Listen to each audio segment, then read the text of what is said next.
తీవ్ర వాయుగుండంగా బలహీనపడిన దిత్వా తుఫాన్.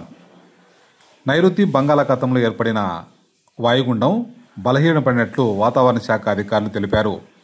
సోమవారం ఉదయానికి వాయుగుండంగా బలహీనపడనుంది. గడిచిన 6 గంటల్లో 5 కిలోమీటర్ల వేగంతో తుఫాన్ కదిలినట్లు అధికారులు చెబుతున్నారు. సముద్రం అలజడిగా ఉంటుందని, మత్స్యకారులు ఎవరూ వేటకు వెళ్లవద్దని సూచించారు. సోమవారం దక్షిణ కోస్తా తీరం వెంబడి గంటకు 45 నుండి 65 కిలోమీటర్ల వేగంతో ఈదురుగాలులు వీచే అవకాశం ఉంది. నెల్లూరు, తిరుపతి జిల్లాలో కొన్ని చోట్ల భారీ నుంచి అతి భారీ వర్షాలు కురిసే అవకాశం ఉందని అధికారులు చెప్పారు. కోనసీమ, పశ్చిమ గోదావరి, కృష్ణా, గుంటూరు జిల్లాల్లో అక్కడక్కడ మోస్తరు నుంచి భారీ వర్షాలు కురిసే అవకాశం ఉంది. ఇక బాపట్ల, పల్నాడు, ప్రకాశం, కడప, అన్నమయ్య, చిత్తూరు జిల్లాల్లో అక్కడక్కడ ఓ మోస్తరు నుంచి భారీ వర్షాలు కురిసే అవకాశం ఉంది. ప్రజలు, రైతులు అప్రమత్తంగా ఉండి తగిన జాగ్రత్తలు తీసుకోవాలని వాతావరణ శాఖ అధికారులు సూచిస్తున్నారు.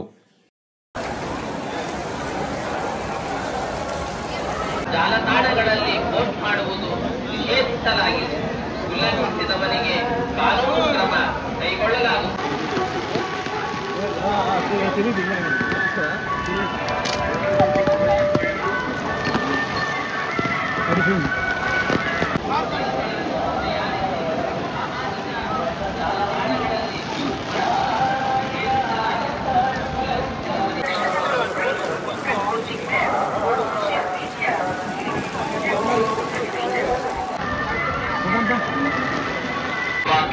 சமூக ஊடகங்களில் பதிவிடுவது கடுமையாக தடை செய்யப்பட்டுள்ளது.